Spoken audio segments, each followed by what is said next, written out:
Hey, it's Balasabas with the Social Media Club YouTube channel. Today, I'm talking about LinkedIn Live. A few months ago, it was announced that LinkedIn will be introducing live video to their platform. This was big news since live video has become a staple for all the other social media platforms.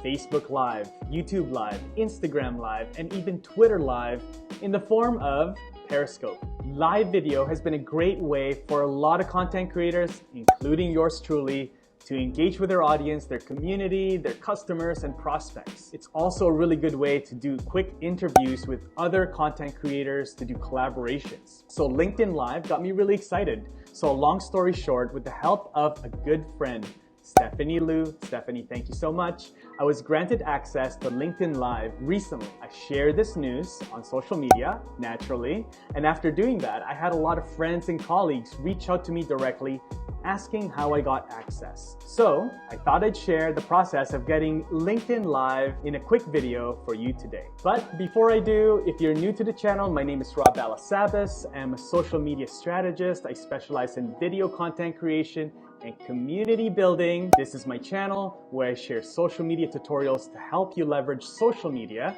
to grow your business. I also share weekly vlogs of my adventures working in the digital marketing space. I'd love for you to hit that subscribe button as well as that notification bell so you can catch all of my videos as they are published. All right, let's dig into this. I want you to know that if you'd like to, you can also check out the LinkedIn article where I shared step-by-step process of getting access to LinkedIn Live, and I will link that down in the description below. All right, the first step is to apply for access using the form that you can find on LinkedIn.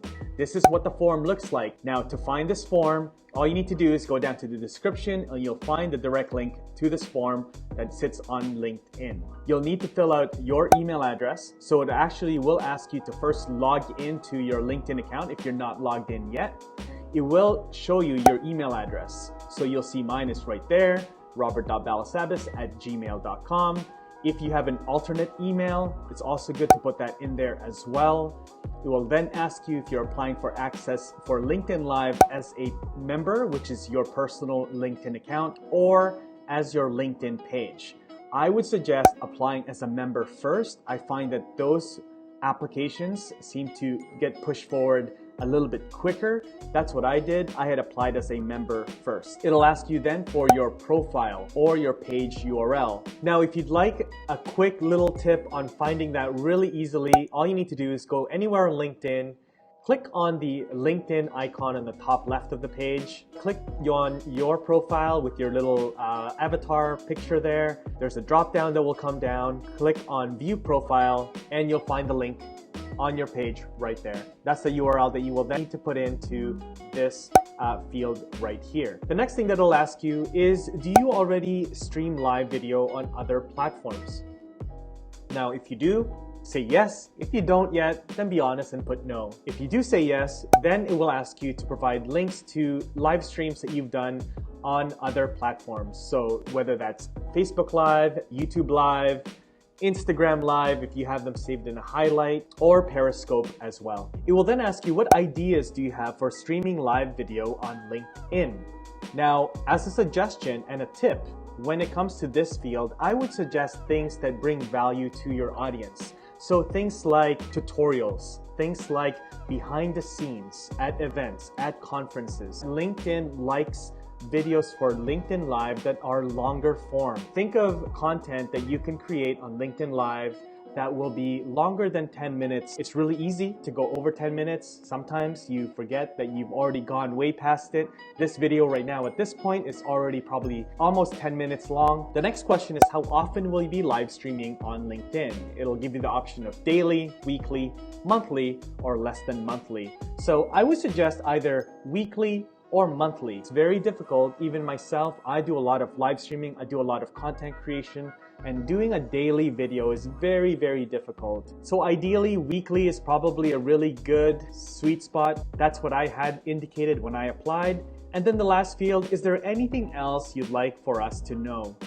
This is a really good opportunity for you to share some of those channels where you go live already. So again, Facebook Live, YouTube Live, Instagram Live, Periscope. You also want to share some credibility. So things that you may have done, maybe perhaps it was podcast interviews, maybe where you were interviewed on other live streams. If you were interviewed for a webinar, or if you were interviewed for a YouTube Live or Facebook Live on one of your partners or customers' channels, this is a good place to be putting it in. Once you fill that out, you just click on submit, and that is all ready to go. All right, so once you have applied through that form, the next thing that you need to do is really study, wait, and I would suggest the third thing, which is create video content. The first thing, study. So study other people that are doing live streams already. Prepare for what you are about to get access to. So when I was waiting, I was looking at Chris Strub, who was already doing lives, Roger Wakefield, who was already doing live streams on LinkedIn, Hootsuite, which is the only brand that I saw that was already doing live streams on LinkedIn. So pay attention to how the live stream looks like, how the content creators interacting with the audience, how the titles are working, how the comments are working, how people are engaging. Consume some live stream content while you wait. The third thing that I would do, this is something that my good friend Todd Bergen was doing really well as he waits for access to LinkedIn Live, was to create video content anyway. So you want to create a presence, you want to still build and continue building. LinkedIn Live is just one of many different ways that you can create content on LinkedIn. Create video content, upload them. They will help you get ready for LinkedIn Live, help you get ready and building content in the form of videos and seeing yourself on video, on camera, and how that works. And also the other benefit of creating video content is once you upload them, you can see how your market, how your audience is reacting to your videos. It will also help you engage with your audience and give you a better idea of the type of content that you should be creating, what type of content your audience is really liking from you. So that's what I would do. Study, wait. Nothing you can do really, just wait. You're waiting for LinkedIn, and create video content while you're waiting. On a personal level, it took me about 4 weeks to get approval. That's the time that I just waited. You know, I didn't sit around. I started creating a lot of content, doing a lot of videos and uploading them on LinkedIn while I waited. After 4 weeks, I got a message. People asked me, hey, how do you get notified that you've been approved? So I got notified through a LinkedIn direct message from somebody on LinkedIn. Pretty cool. I was like, hey, this is really cool. Somebody with a title that they work at LinkedIn just messaged me that I got access granted for LinkedIn Live. So if you're wondering how you get notified, through direct message on LinkedIn. Now, as part of that message notifying me that I had access to LinkedIn Live now, it also shared best practices while going live on LinkedIn. And you can find this document right here. You can find the link to this best practice document linked down in the description. You can check that out directly. So here are the highlights of this best practice document. What not to do: no selling or promotional streams, pretty straightforward. Streaming for less than 15 minutes. So see, I mentioned 10 minutes, totally missed this. I totally forgot that it was 15 minutes.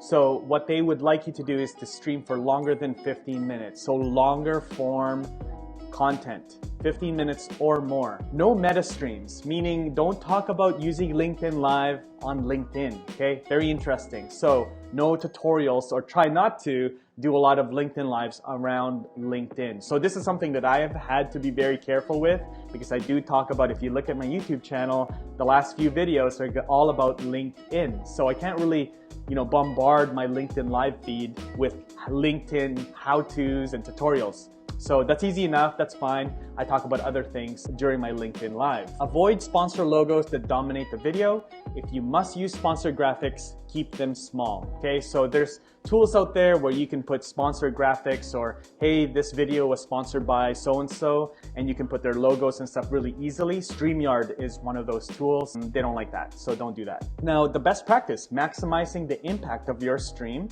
First one, go live regularly. This is really straightforward. The more often that you're going live, then the more people get accustomed to you, as long as you're delivering value. Promote your streams in advance. I find that notification works really well. When I go live, it seems like there's always a lot of people coming in. I think the notification system for LinkedIn Live is very strong. So they are trying to promote LinkedIn Live to your network. So that's really good. To deliver urgent news. So if you have product updates, if there's something new in your space, then talk about that on LinkedIn Live. Give exclusive access to a private event. This is something I've planned to do because I do go to a lot of conferences and meetups and gatherings and social things and corporate events and industry events. Giving exclusive access, behind the scenes access to private events. This is a really good opportunity for you to look into Switcher Studios, which is one of the approved vendors for LinkedIn Live. So you can use that because they have a mobile app. You can use your iPhone or your iPad and you can go live directly. And that's what I plan to do when I go to conferences and meetups and talk at panels and talk at events and things like that, is to do a live on the go using an Apple product, because that's what Switcher works on right now. And lastly, to establish your brand as bold and innovative. So this is something that I think we all try to be in such a quick moving social media world space that we're in, is that we're always trying to show that we are innovative, that we're looking at new ideas, we're willing to test new ideas. And LinkedIn supports that. So they want you to establish your brand as bold and innovative. All right, so now the fourth step is, now that you have access, you know the best practices, you know what not to do, what to do, all those things, all the rules, and you've started consuming other people's live content and you've kind of seen how things work, you need to now pick a third-party broadcasting tool. Now, unlike Facebook Live, YouTube Live, Instagram Live, Twitter Live, you can't go on live on LinkedIn without using a third-party broadcasting tool. So you can't just go directly live on LinkedIn like you can on Facebook or YouTube, where there's like a live button directly on their app. You have to use a third-party broadcasting tool. Now, on their website, it does say that you have to use Wirecast, Switcher Studios, Social Live. There are now way more options because LinkedIn Live now has an integration with Restream.io, which allows you, and I don't want to get into it in this video, I will create another video to explain this a bit further. You can now use Restream.io to go live on LinkedIn using any broadcasting tools that have an RTMP integration, including StreamYard, which I love, and I've been using that on LinkedIn Live. You can now also use eCamm Live, which is what I'm using right now to record this video on my MacBook. So Restream.io has now opened up the floodgates for other broadcasting tools outside of Wirecast, Switcher Studio, and Social Live to be used for LinkedIn Live. Naturally, people have asked me which one do I use, so my opinion is this, and doesn't have to be something that you need to do. I would always urge you, because all of these tools have pros and cons, I let you make your own decision. But for myself, I use StreamYard with Restream.io to go live when I'm at the studio, when I'm at the office, or at home. When I have like a stationary space and I am using my MacBook, I use StreamYard with Restream to go live on LinkedIn. If I'm on the go, which I mentioned earlier, if I'm at a conference or a meetup or speaking on a panel or something where I'm on the go, then I would use an iPad using Switcher Studios because I'm mobile. StreamYard doesn't allow you to use your mobile, so I can't do that anyway. So I'm using Switcher Studios to go live instead when I'm on the go. So that is it. Once you have all of those things all in place, you can now go live. If you have any questions, let me know. If this video was helpful to you in any way, I would love for you to smash that like button. Leave me a comment, let me know that it was helpful. If you have any other questions, I'm always reading the comments. I love reading comments and answering comments and replying to them. So leave me a comment if you have any other questions. I will be creating more content around LinkedIn Live, around LinkedIn. So leave me any questions that you have. I would love to answer them in a future video. Thanks again for watching. I'll see you all very soon. Take care.